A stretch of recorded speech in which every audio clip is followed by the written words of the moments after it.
It's my pleasure to introduce the next speaker, Ruimeng Hu from UC Santa Barbara. And she will talk about deep fictitious play for finding Markovian Nash equilibrium in multi-agent games.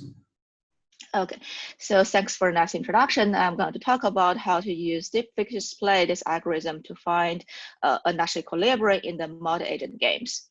And this is a joint work with Jie Han from Princeton. Okay, so let me start.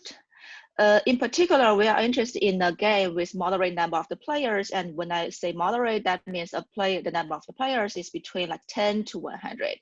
And in this regime, there are many interesting applications, in particular, the players with heterogeneity.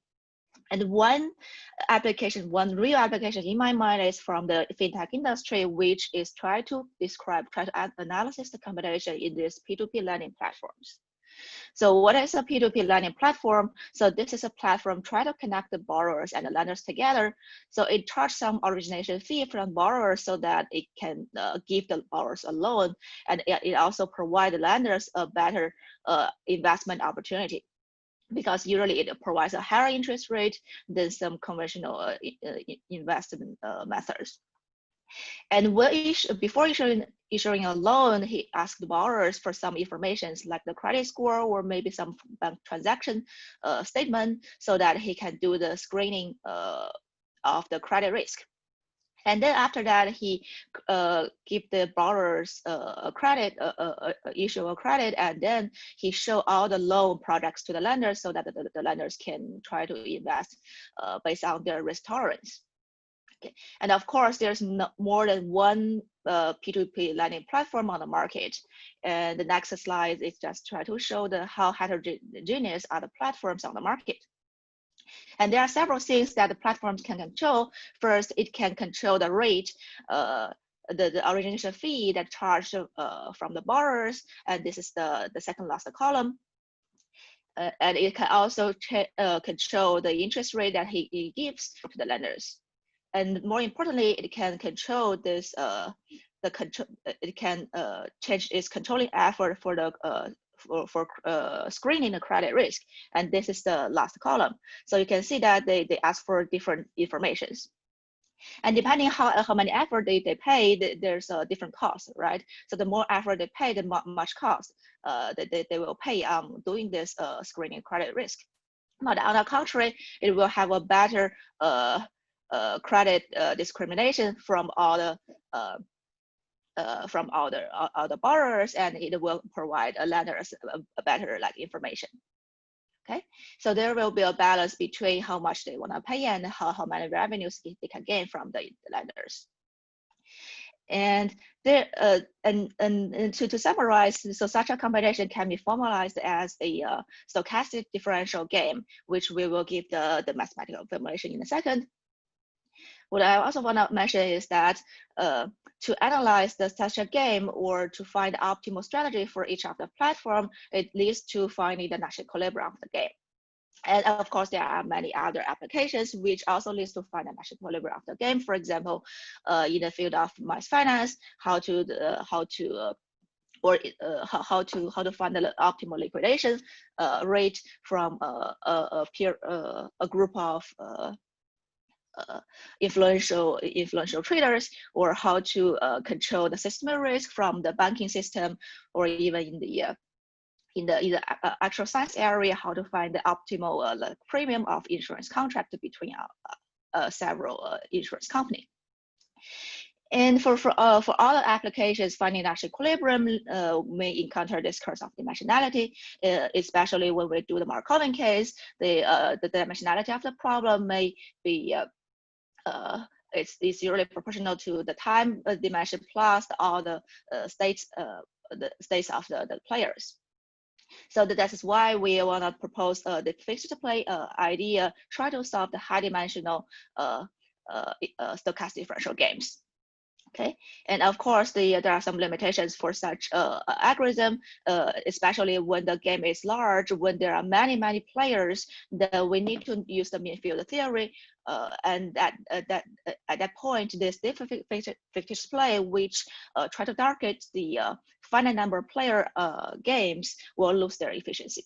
But at this moment, we will focusing on a scheme that this n is between like 10 to 100. Okay. So here is the mathematical modeling for the stochastic differential game. And here, this each xi represents the control dynamics for the player I, and it has a drifted term bi plus two diffusion term wi and w0, where wi is like the individual noise for this player I, and the w0 is like the common noise appears into the dynamics for every players, and they have their own initial position denoted by x0i.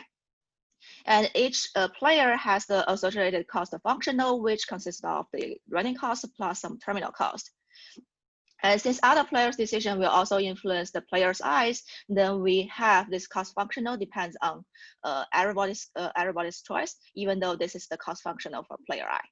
So in the reality, we know that if you have a combination between all the hotels, then the hotel I's price strategy will also influence the player's J's revenue, right? Okay, and for the game, for stochastic differential games, the right notion of optimality is called a Nash equilibrium, where in mathematically that means this is a collection of strategies from the a set of admissible profiles, such that for any of the players and for any other strategies within this profile, you can never try to lower your cost or try to increase your revenue. So depending on whether you want to increase, whether you want to maximize something or whether you want to minimize something. Okay, and if we go look closely to this admissible set of strategies, which we denoted by this A, then this actually describe the available information to the players when they are doing their decisions. And there are three common definitions that we use in the literature. They are called open loop, closed loop, or the closed loop in the feedback form. So open loop simply means that when you do a decision, you observe nothing of the trajectories. You only observe the background noise. And closed loop means that when you do the decisions, you can see all the trajectories for every players. And the closed loop in the feedback form, which we also call the Markovian case, is the decision. It's the most common one is where the decision is made on the current state and also the time. And for this talk, we are focusing on the closed loop in the feedback form, aka the Markovian case. Okay. So the idea is try to combine the fictitious plate and the deep learning together to solve this high-dimensional game. And then the initial point is to start with a good guess of optimal strategy. And then at each stage, which we decouple the game into n optimization problems. And we assume that all the other players that are using the strategies from their previous stage, and in this case, this n optimization problems, they got decoupled, they can be solved simultaneously and in the parallel ladder. And the optimal response in this stage will be collected together and to be saved to use in the next stage. Okay, after decoupling, this is still a high-dimensional problem, and then the way to tackle the n individual optimization problem is to use the Bsde methods, which I give some reference here. And we hope that the solution will converge to a Nash equilibrium, which I will talk in a second. Okay, so I think I am running out of time, so I will be short here. So basically, we decouple, we use the AJB approach, we write down some partial differential equation, and then we, to solve the partial differential equation, we use the deep Bsde methods, which try to solve a variational problem using the neural network parameterization. So all the blue terms in the second half of slides are parameterized by the deep learnings. Okay, and we have some numerical examples, and then the reason that we choose it is because this is a example with heterogeneous agents, and it contains a common noise, and it has some benchmark solution, which is provided by the matrix Riccati equation. This is really important because in the game setting, there's the closed form solutions are really rare, and we have some good numerics. So here are the lines are the ground truths, and the dots are like the approximations. So you can see that they are very close to each other. And the last slide is about the summary. The most important thing that I'm going to mention is that we are working on the convergence theory for the Markovian Nash equilibrium. This is an ongoing work with Han and Long. Okay. Am I on the right time? Yeah, well, I think you ended early. Oh, really? Okay, then maybe maybe I look at the time. I didn't look at it correctly. So maybe I can say one more or two more sentences about this numerics. Okay, sorry about that. So here, yeah, so we have a lot of like examples in the paper, and this is a particular one that I want to present here, which we call the risk-sensitive linear quadratic games. And here, the theta is called the risk-sensitive parameters. This describe the heterogeneous agents. So different theta means they have different risk tolerance. And this also includes the common noise, where you can see in the dynamics, you have W0 and Wi, and this can be easily handled by the deep fictitious play algorithm. And I want to mention that having the presence of common noise is not easy for the mean field games, but if we tackle directly for the finite number player games, then this is simply to simulate one more dimension, one more Brownian motion, or solving the PDE with one more dimensionality. Okay, and as I mentioned, we have some benchmark solution which provided by matrix Riccati equation. This can be solved offline, and then we can provide an accurate so-called benchmark ground truth solution. Okay, and this is a game with 10 players, and we have a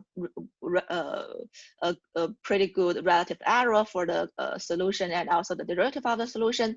And the top two panels are the comparison between the ground truth state variables, state processes versus its approximations. So the solid lines are the truth, and then the dots are the approximations.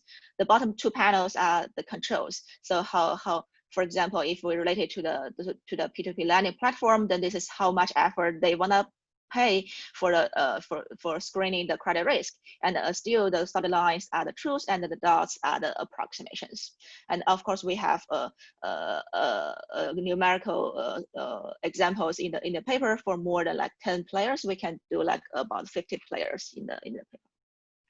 And then to summarize, the algorithm focusing on moderate size of the player games, and we can tackle with heterogeneous players, and also the game with common noise.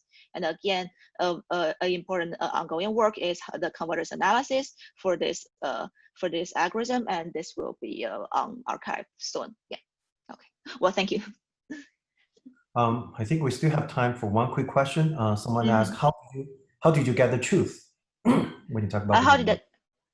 Yeah, so for those toy models or for those testing models, we can solve this so that the whole problem can be converted into a system of Hamilton Jacobian Bellman equations. And for this particular example, the things can be solved by, this is reduced to solving a matrix Riccati equation, and then there are a lot of conventional numerical methods to solve it offline. Yeah. Okay. Other questions? We can, there another, does each player come with its own neural network to optimize? Yes, so they can be done in the parallel manner, in a parallel manner. Yeah, each of them. Mm-hmm. Yeah, and another part of is that this seems much harder than standard reinforcement learning. How heavy is the numerical cost? So first of all, we are doing deep learning, so it's a model-based problem. And I think the reinforcement learning is in the context of model-free environment.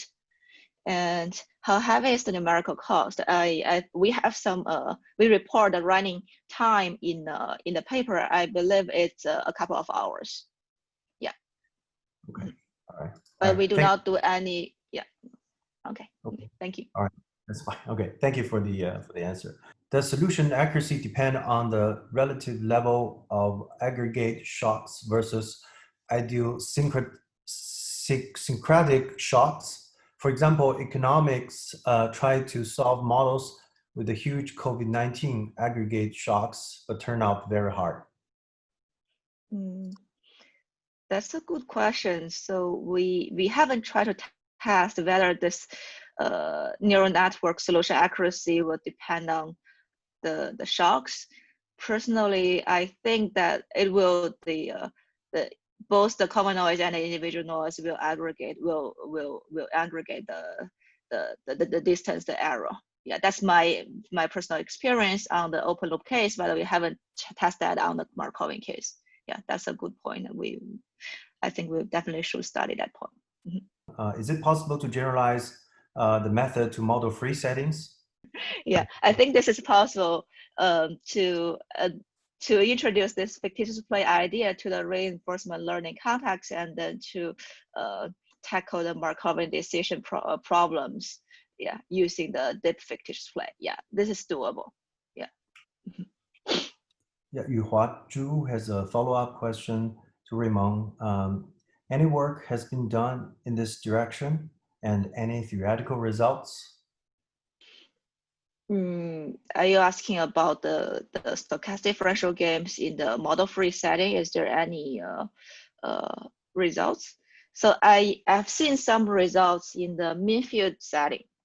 So where there's a huge number of the players, huge number of homogeneous players, then people have done this kind of using the fictitious play in the mean field reinforcement learning. Yeah, but for finite number of players, I'm not aware of that. Yeah, and usually people are just giving the numerical results. Yeah, let me try to search the reference now, and I will post something. Okay.